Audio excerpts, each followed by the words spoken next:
مرحب بالجميع، تحياتي لكم. حبيبكم وصديقكم العمدة بيوم.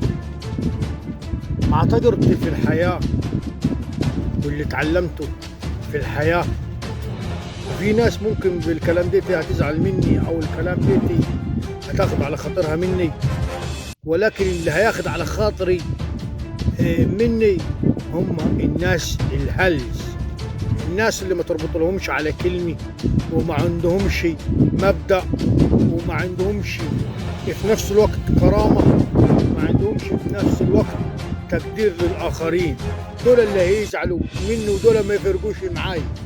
أما الناس اللي هتكلم عليها الناس التانية اللي هي محترمة، الطبيعي مش هتزعل مني، لأنه هتوافقني في الرأي ديتي وهتكون معايا في الكلام ديتي، وفي نفس الوقت عارفين بيومي بيتكلم ازاي ويتوجه كلامي لمين.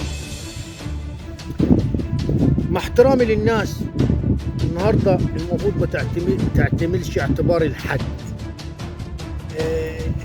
تخليك محترم مع المحترم وسافل مع السافل وقليل أدب مع القليل أدب والملتزم ملتزم، يعني بالعربي تبقى ماشي على جميع الملل.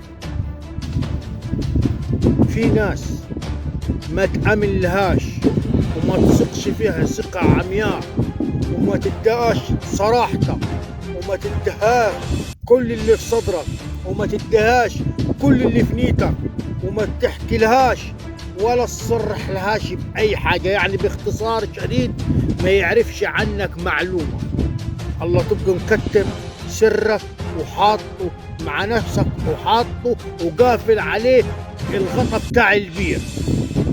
طبعا كثير ناس هتوافقني بالكلام دي وكثير ناس هتأيدني.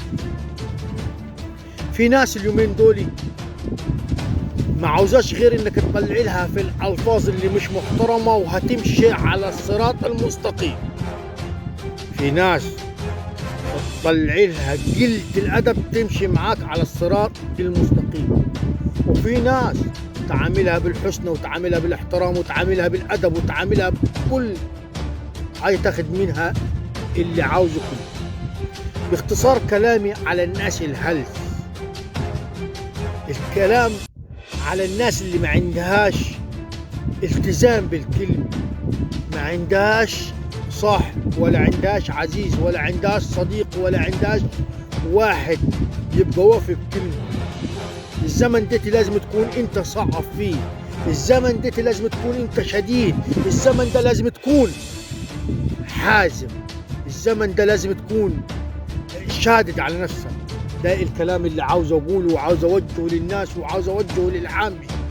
انا زي ما قلت في ناس هتزعل مني اللي هي الناس الهلس ودي ما تفرقش معاي، والناس المحترمة وعارفة انه بيومي العمدة ما يتكلم ازاي، عارفة انه كلامي صح وكلامي فيه مصداقية وكلامي هتكلم الكلام المظبوط.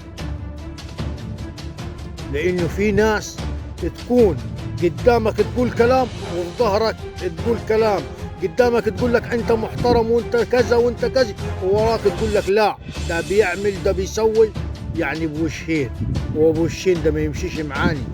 احنا عاوزين وش واحد، وش الاستقامة ووش الاحترام ووش الادب.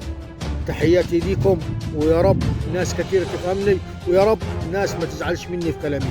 تحياتي ليكم العمدة بيه.